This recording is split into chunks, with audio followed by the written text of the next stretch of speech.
Alright, let's see what Atali's favor can get us. Give me something good, baby. Come on. All I need is one card, baby. Come on, give it to me. Oh my god! Sheltered by Ghost! Coming in clutch!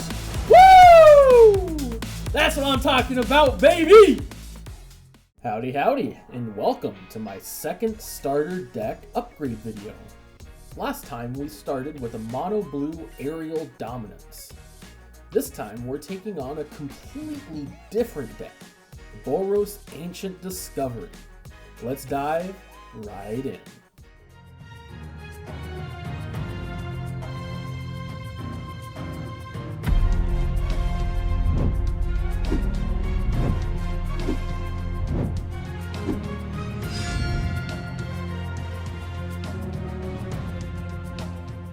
So I played the standard 5 test games with the original deck to get a feel for it, and my god, this deck is even worse than the first one.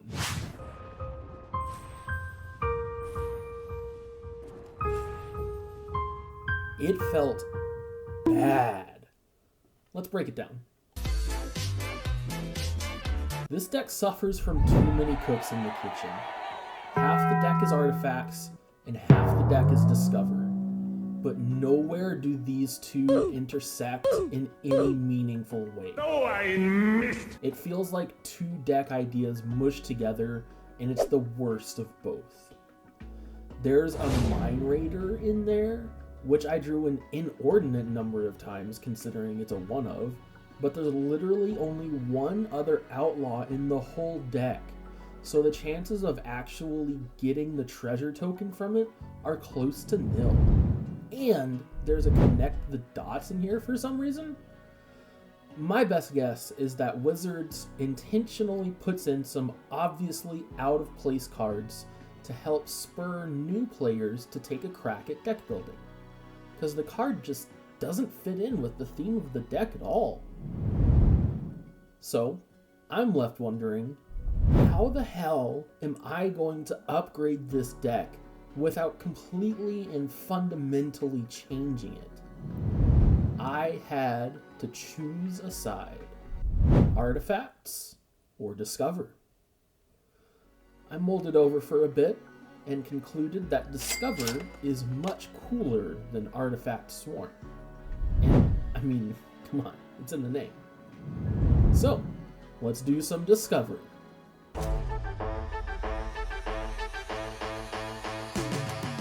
Upgrading this deck was a struggle. There's just a shortage of discovery synergy in the game. The deck already runs most of the discovery cards available in the format. So what can we do? Well, first and foremost, we can remove the artifact synergy. That gives us some breathing room to work with. Guardian of the Great Door and Aurelia the Law Above also get the boot, as they are both payoffs for token artifact generation, which we just got rid of. One of the artifact cards possibly worth keeping around is Attentive Sunscribe. That is, if Fear of Surveillance didn't exist. Since we don't care about the type of creature it is anymore, Fear of Surveillance is a pure upgrade. In addition to Fear, I put in Clockwork Percussionist. It's something to do in the early game that provides value when it dies. And while we're addressing the early game, let's cut Petrify. While it is a step up from Waterknot, it's still no match for the recent addition Sheltered by Ghosts. I also added Exercise because the deck just needed more interaction.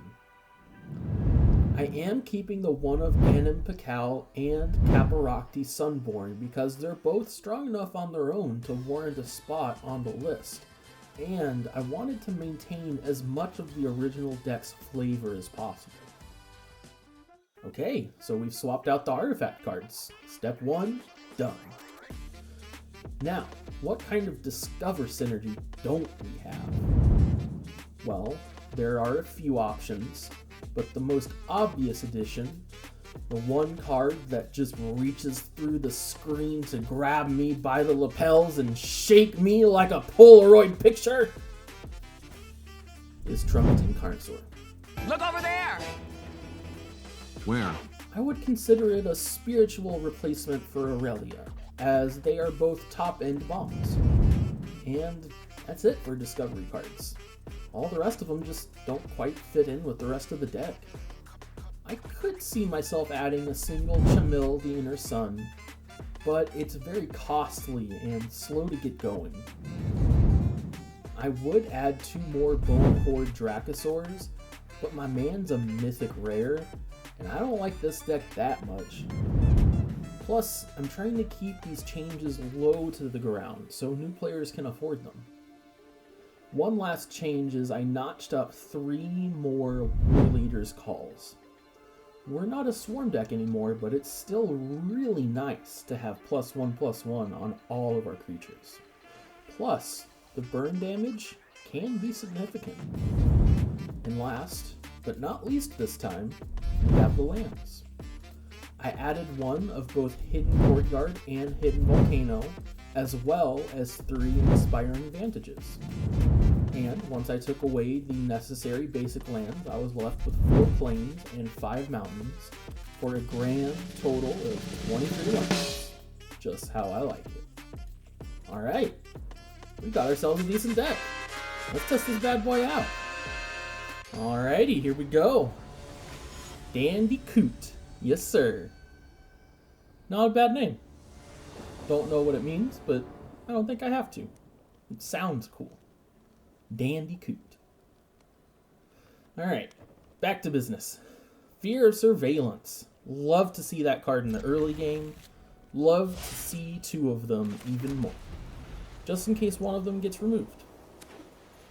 And Sheltered by Ghosts. Phenomenal card. One of the strongest cards in the deck. So we're always happy to see that. Our opponent plays a Charmed Stray. Not a terribly large threat at the moment. But should it become one, we have a Sheltered by Ghosts and 2 Exercises. And at the moment, we have full control over the board. 2 2/2s against a 1/1. We're rocking and rolling. We're in full control. Now it's up to our opponent to do something about that. And they do just that. Bristly Bill Spine Sower, baby. That's such a fun card to play. Like, getting buffs just from playing your lands is so nice. I considered for a moment using the Trumpeting Carnosaur to deal 3 to the Bristly Bill, but then I don't get to play the Trumpeting Carnosaur as a 7/6 later, so I opt to use the Ghosts. And I think that's definitely the correct decision there. That does put me in an awkward position where I can't attack with the Fear of Surveillance that has the Ghosts attached to it, because they have a 2/2, which perfectly blocks my 3/2. And they just got rid of my other 2/2, so I'm kind of in an awkward situation unless they go ahead and attack, which I don't know. They obviously don't mind giving me the Surveil. I don't know why, but you know, I'm perfectly okay with that. You know, when your opponent gives you a dub, you don't ask questions, you know? So I swing in, get some damage. We're essentially dealing 1 damage to them every turn, as long as they're attacking with the Charmed Stray, because they're healing for 2, and I am dealing 3, so therefore they are having a net loss of 1 health. They get the talent to buff up their guy, and now all of a sudden, it's not so bad of a trade. But we're now even on life gain and life loss. So we're trading 3 damage to our face, except that we also have lifesteal. So there's literally no reason for them to attack. It's literally just, do I get to surveil or not? And it entirely depends on whether they attack or not. Now, though, with the short bow, they're in the advantage slot. They have a 4/4, I have a 3/2. They have the advantage now. So I can't attack unless I find a buff.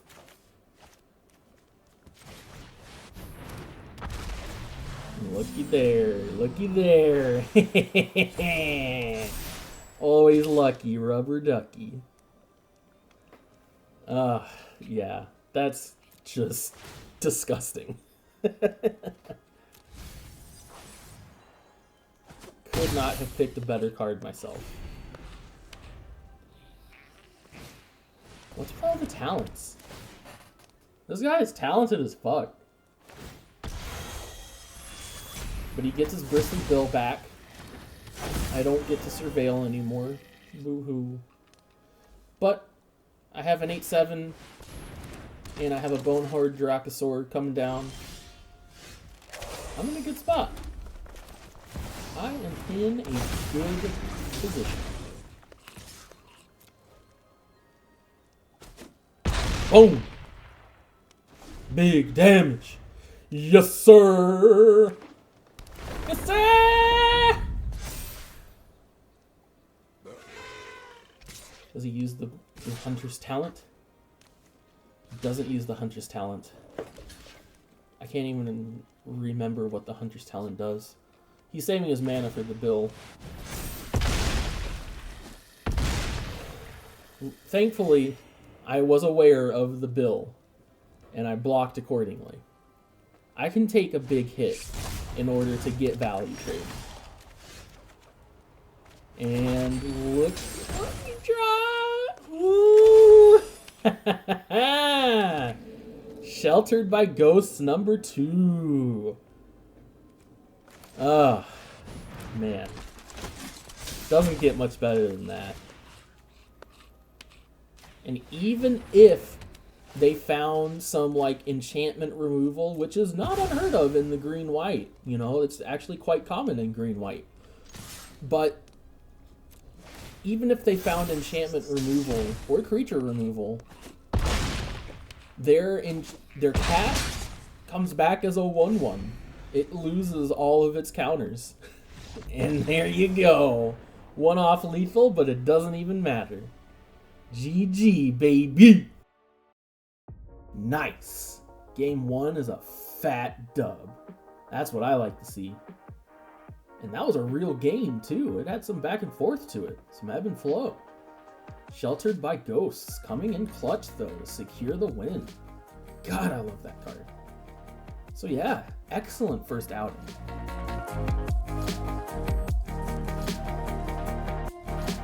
An unexpected staple was Atali's Favor. Often it read as 3 mana, draw either War Leader's Call or Sheltered by Ghosts, cast it for free, and give a creature +1/+1. Solid. And in general, it felt so good to discover. It's a value bonanza, with free creatures being summoned and free spells being cast. It just feels good. In terms of power level, I'd put it towards the top of C tier. And there you have it, folks. Hope you enjoyed watching as much as I enjoyed making this. If you made it this far, you're a fucking legend.